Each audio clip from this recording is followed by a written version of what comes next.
اگر ہم آپ سے کہیں کہ ایک 17 سال کی لڑکی 10,000 فیٹ کی اونچائی سے گری اور پھر بھی بچ گئی تو کیا آپ ہماری بات کا یقین کریں گے؟ یقین تو آپ کو کرنا ہی پڑے گا، کیونکہ آج کی ویڈیو میں ہم آپ کو کہانی سنانے جا رہے ہیں اس 17 سالہ لڑکی کی جو پلین کریش ہونے کے باعث 10,000 فیٹ کی اونچائی سے گری، وہ بھی دنیا کے سب سے خطرناک ایمیزون کے جنگل میں۔ کون تھی یہ لڑکی جو 10,000 فیٹ کی اونچائی سے گرنے کے بعد سیدھا ایمیزون کے جنگل میں جا پہنچی؟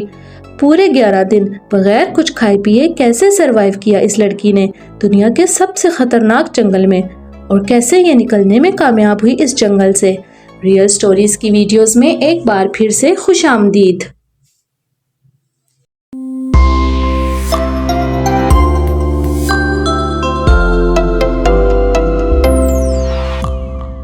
ناظرین، آج ہم آپ کو حقیقت پر مبنی جس لڑکی کی کہانی سنانے جا رہے ہیں اس کا نام تھا جولیان کوپکے۔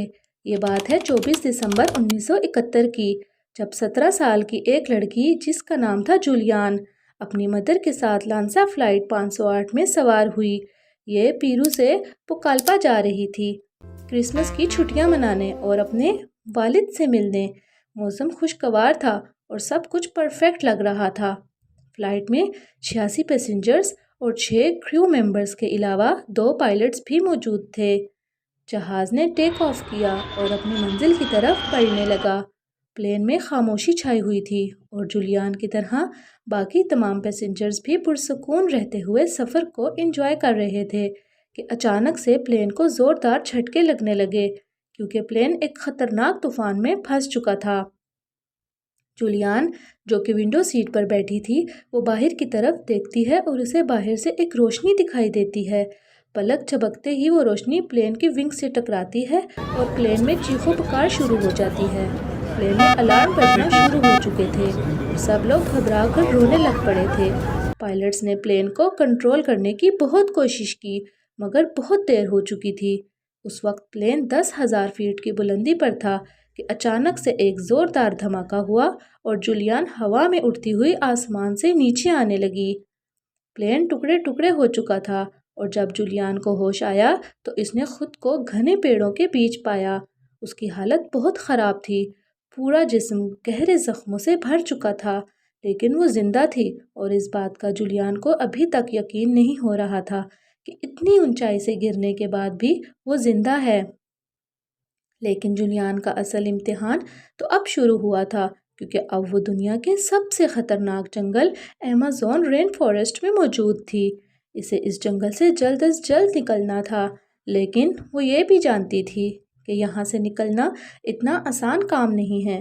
جولیان نے ایک بار اپنے فادر سے سنا تھا کہ اگر کبھی جنگل میں گم ہو جاؤ تو سب سے پہلے پانی کی جگہ تلاش کرو اور پھر پانی کے اس راستے کو فالو کرتے رہو۔ جولیان نے آہستہ آہستہ گھنے جنگل میں اپنے قدم بڑھانا شروع کیے۔ ابھی اس نے تھوڑا ہی فاصلہ طے کیا تھا کہ اسے 3 پیسنجرز کی ڈیڈ باڈیز نظر آئی۔ پاس میں اسے ایک بیگ پڑا نظر آیا جس میں کچھ کینڈیز پڑی تھی۔ اب تک جولیان کو ایمیزون جنگل میں 3 دن ہو چکے تھے اور ان 3 دنوں سے جولیان نے کچھ نہیں کھایا تھا، اس لیے جولیان نے یہ کینڈیز کھا کر اپنا پیٹ بھرنے کی کوشش کی اور آگے کی طرف چل پڑی۔ وہ اس راستے کی تلاش میں تھی جو اسے اس خطرناک جنگل سے باہر نکال سکے، مگر 3 دن بعد بھی وہ راستہ ڈھونڈنے میں ناکام تھی۔ مگر جولیان ہمت ہارنے والوں میں سے نہیں تھی۔ وہ اپنے قدم آگے بڑھاتی گئی اور پھر اچانک سے اسے ندی کی آواز سنائی دی۔ تھوڑا دور جانے کے بعد جولیان کو ندی نظر آئی اور اسی کے ساتھ اسے اس جنگل سے باہر نکلنے کی امید بھی ملی۔ جولیان نے ندی کے کنارے چلنا شروع کر دیا، مگر کئی دن گزرنے کے باوجود بھی وہ باہر نکلنے کا راستہ نہ ڈھونڈ سکی۔ لیکن اس نے ہار نہیں مانی، کیونکہ وہ جانتی تھی کہ صرف یہی ایک راستہ ہے جو باہر نکلنے میں اس کی مدد کر سکتا ہے۔ کئی دن بغیر کچھ کھائے پیے پیدل چلنے کی وجہ سے جولیان کی حالت اتنی بگڑ چکی تھی کہ آگے بڑھنا اب اس کے لیے ناممکن ہو چکا تھا۔ اس لیے اب اس نے ڈیسیژن لیا کہ اب آگے کا راستہ وہ ندی میں تیر کر پار کرے گی۔ اگلے 2 دنوں تک جولیان ندی میں تیر کر آگے بڑھتی رہی اور اب تک ایمیزون جنگل میں اسے 8 دن گزر چکے تھے۔ بھوک پیاس سے جولیان کی حالت حد سے زیادہ خراب ہو چکی تھی۔ اور خود کو زندہ رکھنے کے لیے اس نے اب پانی میں موجود مینڈک کو کھانے کا فیصلہ کیا۔ جولیان نے ندی میں تیرتے ہوئے مینڈک کو پکڑا اور اسے کھانا شروع کر دیا۔ دنیا کے سب سے خطرناک جنگل سے نکلنے کے لیے جولیان نے آگے بڑھنا جاری رکھا، لیکن اسی دوران ایک اور مصیبت نے جولیان کو گھیر لیا۔ ندی میں تیرتے ہوئے جولیان کو اپنے بازو پر الجھن محسوس ہوئی، جیسے کوئی چیز اس کے زخموں کو اندر ہی اندر سے کھا رہی ہو۔ جولیان فوراً سے ندی سے باہر نکلی اور اپنے زخموں کو دیکھنے لگی۔ جولیان نے دیکھا کہ اس کے زخموں میں کیڑے پڑ چکے ہیں۔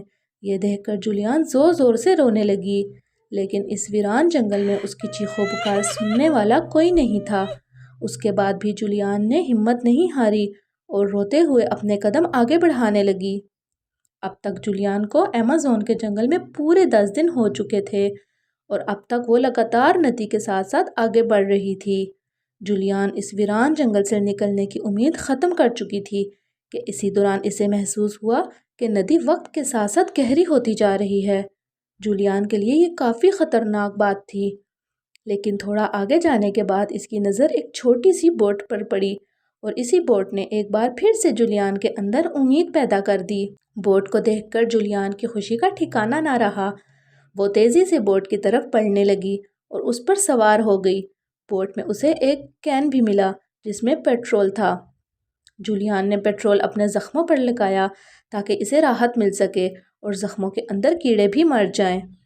اسی دوران 3 شکاری اس بوٹ کے پاس آتے ہیں اور ایک چھوٹی سی لڑکی کو دنیا کے سب سے خطرناک جنگل میں دیکھ کر حیران ہو جاتے ہیں۔ جولیان صرف اتنا ہی کہتی ہے کہ میں لانسا فلائٹ 508 کی پیسنجرز ہوں، اور یوں یہ شکاری اس لڑکی کی مدد کرتے ہوئے اسے اس جنگل سے نکالنے میں کامیاب ہو جاتے ہیں۔ جولیان نے باہر نکل کر اپنی کہانی دنیا کو سنائی۔ جولیان کی ایمیزون جنگل میں سروائیول کہانی واقعی حیرت میں مبتلا کر دیتی ہے۔ اگر ویڈیو انفارمیٹیو لگی ہو تو لائک، شیئر اور چینل کو سبسکرائب لازمی کیجیے گا تاکہ آنے والی ریئل سٹوریز بھی آپ تک پہنچتی رہیں۔ اللہ حافظ۔